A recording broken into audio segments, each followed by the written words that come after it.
ये वाले टॉपिक के अंदर हम लोग वेस्ट वाटर ट्रीटमेंट की बात करने जा रहे हैं। वेस्ट वाटर ट्रीटमेंट की बात करेंगे, उसके किस पाथवे को हम लोग फॉलो करेंगे वो एक बार समझेंगे। सबसे पहले मैं आपको स्लज ट्रीटमेंट और वेस्ट वाटर ट्रीटमेंट इसका एक जनरल आइडिया दूंगा। उसके बाद जो इसकी कॉमन टर्म्स हैं या यूँ बोले कॉमन यूनिट्स हैं, जैसे स्क्रीनिंग क्या होती है, स्क्रीनिंग के अंदर किस किस तरह की जालियाँ यूज़ होती है उनकी बात करेंगे। फिर बात करेंगे एरेशन की, एरेटर्स कौन कौन से टाइप के होते हैं। फिर बात करने जाएंगे हम लोग फ्लोकुलेटर्स की, फ्लोकुलेटर्स क्या होते हैं इसकी बात करेंगे। उसके बाद बात करेंगे हम लोग सेडिमेंटेशन की, सेडिमेंटिंग रिएजेंट्स कौन कौन से, उनके फॉर्मूले क्या हैं उनकी बात होगी। फिर बात करेंगे हम लोग डिसइंफेक्शंस की, किस तरह से पानी के अंदर से बैक्टीरिया वगैरह रिमूव किए जाते हैं। फिर बात करेंगे हम लोग फिल्टर्स की, मतलब फिल्ट्रेशन की, कौन कौन से टाइप से फिल्ट्रेशन होता है उनकी बात करेंगे। फिर बात करेंगे हम लोग डीफ्लोरोडाइजेशन की। ठीक है, तो ये इस वीडियो का पाथवे रहेगा। इसके अलावा अगर मान लो हो सकता है ये वीडियो अगर लंबा हो जाए तो फिर मुझे 2-3 पार्ट्स में इसको काटना पड़ेगा। ठीक है, तो चलिए शुरुआत करते हैं। देखो, ये बेसिक स्ट्रक्चर है स्लज ट्रीटमेंट प्लांट की।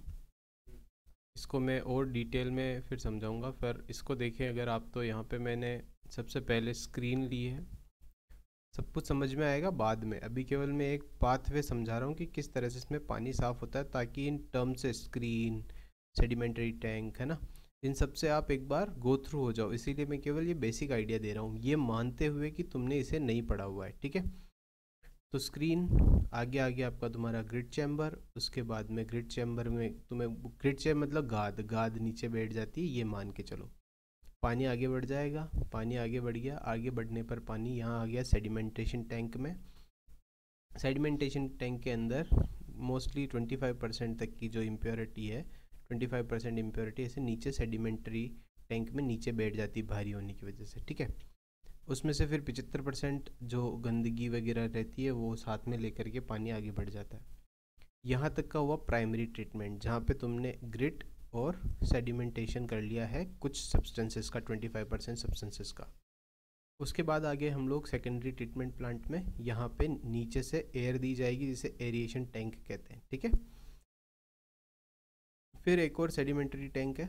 इस सेडिमेंट्री टैंक के अंदर माइक्रोबायोलॉजिकली इसके अंदर जो बची हुई जो बैक्टीरिया वायरस वगैरह है या ऑर्गेनिक मैटर है उसको यहाँ से हटा दिया जाता है और इसे डायरेक्टली यहाँ पे ट्रीट करके भाई इधर से पानी को निकाल करके लगून्स में भेज दिया जाता है, या फिर इसको आगे टर्शरी ट्रीटमेंट के लिए भी भेजा जा सकता है।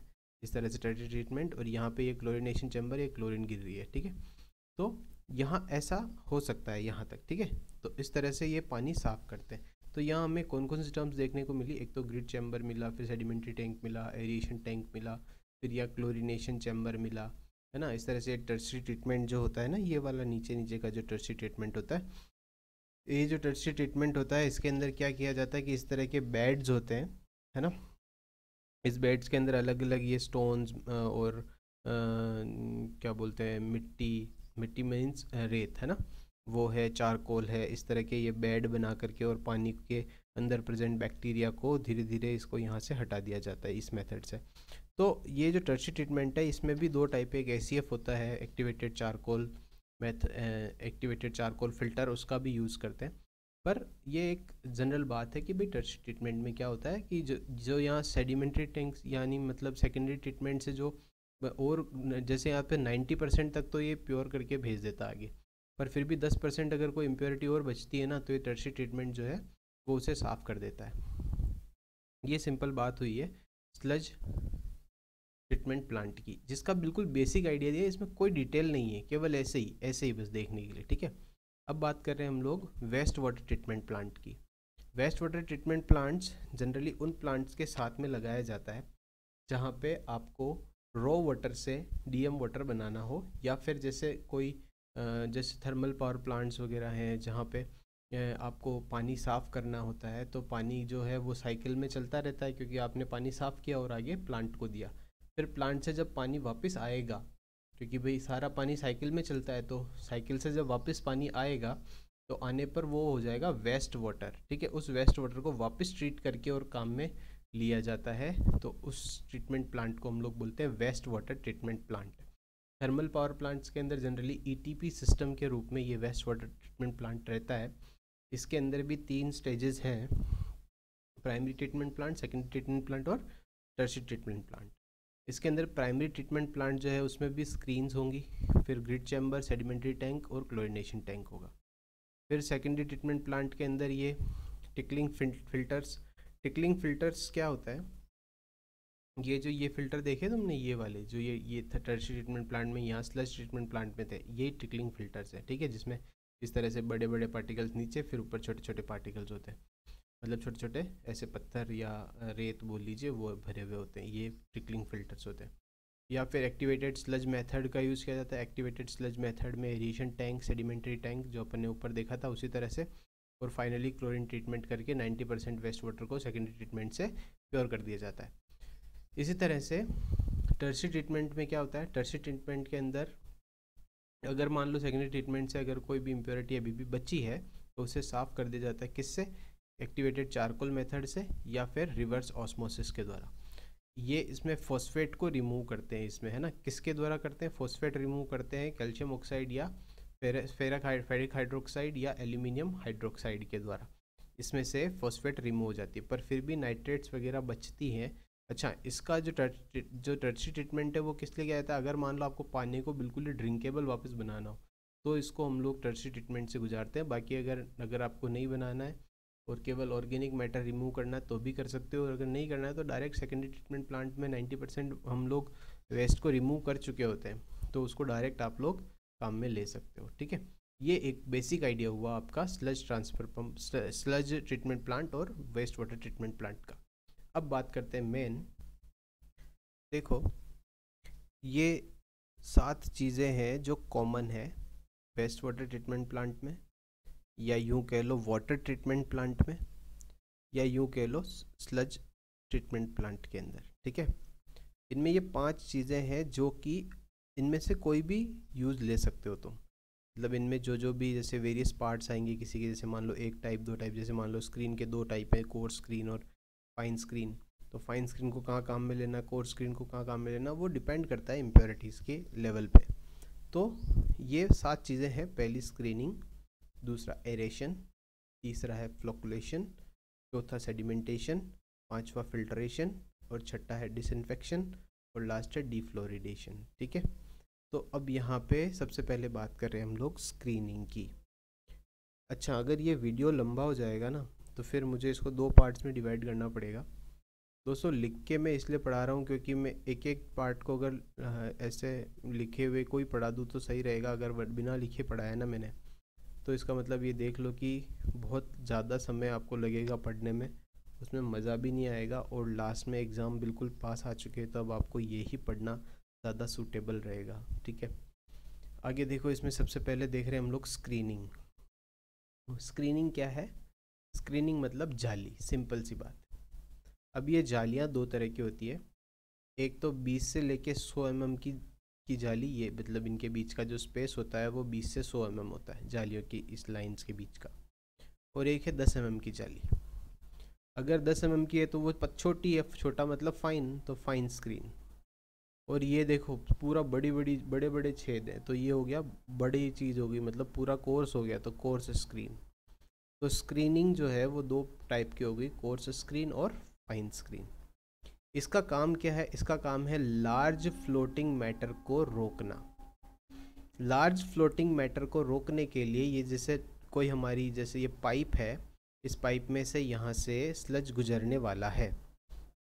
तो पाइप में से जब स्लज गुजरेगा, इस पाइप में से जब तुम्हारा स्लज गुजरेगा सेट कर लो। यहाँ से जब तुम्हारा स्लज गुजरेगा तो गुजरने पर तुम इसके इस तरह से टेढ़ी इस जाली को लगा दोगे, इंक्लाइन कर दोगे इसे। टेढ़ी क्यों लगा रहे हो? टेढ़ी लगाने से क्या होता है, यहाँ जो फ्लो के लिए जो एरिया मिलता है ना वो ज़्यादा मिलता है, तो एरिया बढ़ जाता है, जिसकी वजह से एरिया बढ़ने से जो पानी का फ्लो है उसकी वेलोसिटी कम हो जाती है।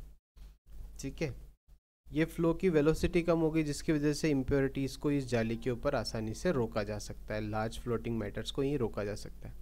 अब ये लार्ज फ्लोटिंग मैटर्स क्या होते हैं? तो थैलियाँ, कपड़े, कागज़, है ना, जैसे गुटखा, बीड़ी, तंबाकू, इनके कचरे के डब्बे। अब तुम समझती हो डोमेस्टिक वेस्ट क्या निकलता है, वो सब तुम्हें पता ही है। तो ये सारा यहीं पे रोक दिया जाएगा। अब रोकने के बाद में इन दोनों में से कौन सी जाली अपन यूज़ में लें, उसके लिए देखो सबसे ज़्यादा यूज़ ली जाती है कोर्स स्क्रीन।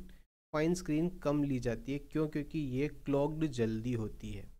क्लॉग्ड इसलिए जल्दी, क्लॉग्ड मतलब बंद हो जाना, इसलिए बंद हो जाएगी क्योंकि छेद इसके छोटे हैं, तो इसीलिए ज़्यादातर कोर्स स्क्रीन यूज़ ली जाती है। अब बात करते हैं नेक्स्ट, कोर्स स्क्रीन के बाद बात करेंगे एरेशन की। एरेशन का मतलब होता है दोस्तों हवा देना। अब हवा देने का मतलब है कि हम पानी के अंदर क्या होता है दोस्तों, पानी आपने देखा होगा वेस्ट वाटर या फिर जो हमारा स्लज वाटर है, उसकी खास बात ये होती है कि उसमें से स्मेल आती रहती है। स्मेल आने के पीछे कौन कौन सी गैसेस रिस्पॉन्सिबल है? तो स्मेल आने के पीछे कार्बन डाइऑक्साइड और H2S gas, hydrogen sulphide gas responsible है। अगर हम लोग पानी में नीचे से हवा देंगे तो वो छोटी छोटी बूंदों में बदल जाएगा और वो उसके अंदर से गैसेस जो है वो आसानी से रिमूव हो सकती है। गैसेस रिमूव हो जाएगी तो उसकी बदबू हटेगी, बदबू हटाना इसका मेन काम है, क्योंकि अभी हम कर रहे हैं प्राइमरी ट्रीटमेंट। अब इसके अंदर 3 तरह के एरेटर्स काम में लिए जाते हैं जो इसके अंदर स्प्रे करेंगे, या फिर यूँ बोलें जो इसके अंदर हवा देंगे। सबसे पहला है spray nozzle aerator. Spray nozzle aerator क्या होता है? स्प्रे नोजल एरेटर में, ये एक सेकंड में आपको बना के बताता हूँ।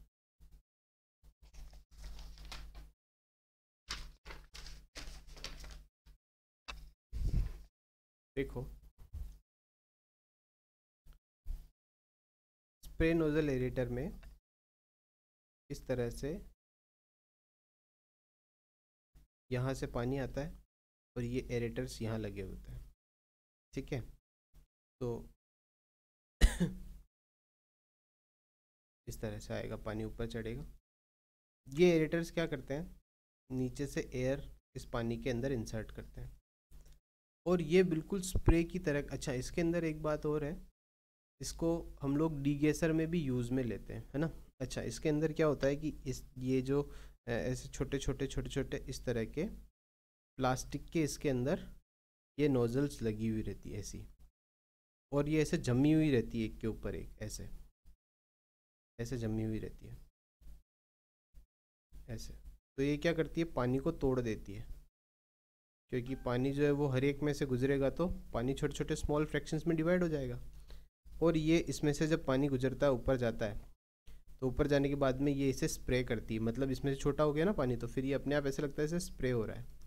और स्प्रे होने पर क्या होता है कि ये एरेटर के, मतलब ये डीगैसर के ऊपर से, यहाँ से, मैंने बिल्कुल इसको प्रत्यक्ष देखा हुआ है ये, क्योंकि हम जो जिस प्लांट में हूँ उसमें ये यही लगा हुआ है डीगैसर, तो यहाँ से हवा बाहर निकल जाती है। ठीक है, और पानी वापस से इधर से बाहर आ जाता है, पानी इधर से वापस हम लोग नीचे ले लेते हैं और यहाँ से हवा बाहर चली जाती है। ये सबसे बेहतरीन काम करता है ना। इसमें 90% कार्बन डाइऑक्साइड और 99% H2S गैस हट जाती है, मतलब पानी में से बिल्कुल स्मेल चली जाती है। पर ये काफ़ी महंगी टेक्नोलॉजी है, तो इससे सस्ती टेक्नोलॉजी यूज़ में लें तो ज़्यादा बढ़िया होगा। तो जो वेस्ट वाटर ट्रीटमेंट प्लांट है उसमें ये लगाने की ज़रूरत नहीं है। डीगैसर का यूज़ आपको वहाँ करना चाहिए जो जहाँ पर पानी बिल्कुल हाई क्वालिटी का चाहिए हो आपको। हाई क्वालिटी का पानी मतलब हो गया कि बिल्कुल डीएम वाटर जिसके अंदर आयंस हो ही ना, ऐसा पानी चाहिए हो तो आपको स्प्रे नोजल एरेटर का यूज़ करना चाहिए। तो ऐसा मैं इसलिए बोल रहा हूँ क्योंकि पानी क्या जब ट्रीटमेंट किया जाता है ना, तो उसके अंदर अगर आपके आयंस वगैरह होंगे तो आगे जा कर के मशीनरी को ख़राब कर सकता है, बॉयलर वगैरह को ख़राब कर सकता है। इसीलिए ये ऐसी टेक्निक है जो कहाँ यूज़ होगी, ये टेक्निक यूज़ होगी आपके जहाँ पे हाई क्वालिटी का, हाई स्टैंडर्ड्स का पानी चाहिए। पर जो वेस्ट वाटर है उसी को ट्रीट करना है तो कैस्केड एरेटर सबसे काम लाभदायक चीज़ है। कैस्केड एरेटर इस तरह से सीढ़ी नुमा, ये कंक्रीट का बनता है, सिंपल, मैंने क्या लिखा, सस्ता सुंदर टिकाऊ, सबसे बढ़िया चीज़ है ये। इसके अंदर ये ऐसे कंक्रीट का है, यहाँ नीचे से दोस्तों पाइप आ रहा है, यहाँ ऐसे उस पाइप से पानी फेंका जाता है ऊपर, तो ये पानी इधर से ऐसे सीढ़ियों से ऐसे नीचे गिरेगा। ठीक है, ऐसे नीचे गिरने से दो फायदे, एक तो इसकी गिरने से TDS भी कम होती है इसकी, दूसरी बात इसमें से कार्बन डाइऑक्साइड और H2S गैस रिमूव हो सकती है। ये बिल्कुल ओपन में, हवा में, खुले में छूटता है ये पानी ऐसे। ठीक है, तो इसको ग्राउंड वाटर के लिए काम में लिया जाता है, मतलब रो वाटर जो हम लोग नदी वगैरह से पानी लाते हैं उसके लिए इसको मेन काम में लिया जाता है, क्योंकि उसके अंदर ज़्यादा कार्बन डाइऑक्साइड और H2S गैस वगैरह कम नहीं होती है, इसीलिए इसको ज़्यादा काम में लिया जाता है। तो सबसे सही माना जाता है, किफ़ायती भी है और सिंपल कंक्रीट है, तो कभी इसमें मेंटेनेंस आती नहीं, लो मेंटेनेंस है बिल्कुल। ठीक है, ये कैस्केड एरिएटर। उसके बाद तीसरा आता है diffused air aerator. Diffused air aerator क्या होता है? डिफ्यूज्ड एयर एरेटर जो होता है, पहली बात तो इसकी जो एफिशिएंसी होती है कार्बन डाइऑक्साइड और H2S रिमूव करने की, इन दोनों के बीच की होती है, मतलब लगभग 50-60% तक ये रिमूव कर देता है। दूसरी बात, ये कलर को भी हटाता है ना, ऑर्डर तो हटाता ही, इसके अलावा ये कलर को भी हटाता है। पर अगली बात ये कि ये काफ़ी महंगा आता है दोस्तों। तो जब ये महंगा आएगा तो इसका मतलब ये हुआ, अच्छा ये महंगा आएगा तो इसका मतलब ये बड़ी इंडस्ट्रीज़ में यूज़ नहीं लिया जा सकता। बड़ी इंडस्ट्रीज़ में यूज़ इसलिए नहीं लिया जा सकता क्योंकि बड़ी इंडस्ट्रीज़ में अगर महंगा आएगा तो ये कॉस्ट को बढ़ा देगा, इसीलिए ये छोटी इंडस्ट्री में छोटी साइज़ वाले डिफ्यूज्ड एयर एरेटर काम में ले जाते हैं। इसमें क्या होता है कि जैसे ये था ना, यहाँ से नीचे से पानी आ रहा था, यहाँ भी नीचे से पानी आ रहा था, तो इसमें भी नीचे से पानी आता है और पानी के साथ ही कंप्रेसर लगा हुआ होता है, तो कंप्रेसर उसमें एयर नीचे से ही डालता रहता है। तो जब कंप्रेसर उसमें एयर डालेगा तो उसकी वजह से कुछ ऐसे, यहाँ पे कंप्रेसर यूनिट लगी हुई है, ये हमारा पानी बराबर, कंप्रेसर की एयर जाएगी अंदर, तो क्योंकि कंप्रेसर हाउस और एक्स्ट्रा लगेगा इसके अंदर, या कंप्रेसर यूनिट और एक्स्ट्रा लगेगी, इसीलिए ये काफ़ी महंगा हो जाता है। इसमें आयरन और मैंगनीज दोनों को भी हटा दिया जाता है। तो ये दोस्तों अपने पास में 3 एरेटर्स हुए, स्लज नोजल एरिएटर, कैस्केड एरिएटर और डिफ्यूज्ड एयर एरिएटर। अब दोस्तों ये वीडियो, क्योंकि मेरा ज़्यादा लिमिट जो है वो 15 से 20 मिनट का वीडियो बनाने का ही है, अब मैं नेक्स्ट आगे इसका और पार्ट लाऊँ, उसके लिए कमेंट भी करते रहो, और तुम अगर रेगुलर इस चीज़ को देख रहे हो तो कमेंट कर दिया करो, मुझे पता लगता रहे कि कौन कौन इंटरेस्टेड है और पढ़ने में, क्योंकि भैया फिर इतना समय भी नहीं होता है कि मैं मेहनत भी करूं आप लोगों के लिए और फिर वो व्यर्थ जाए। तो व्यर्थ नहीं जानी चाहिए मेहनत, सिलेक्शन होना चाहिए आपका। तो अब हमारे पास में फ्लोकुलेशन, सेडिमेंटेशन, फिल्ट्रेशन, डिसइंफेक्शन और डीफ्लोरिडेशन और बचे हैं, जिसको मैं इसके आगे वाले वीडियो में कवर करूँगा। तो ये पार्ट 1 आपको कैसा लगा आप ज़रूर बताना, और नेक्स्ट वीडियो आपको कल तक, शायद कल या कल शाम तक आपको शायद दोनों जो आगे के सारे पार्ट्स हैं उनको कवर करके वीडियोज़ मिल जाएंगे। ठीक है।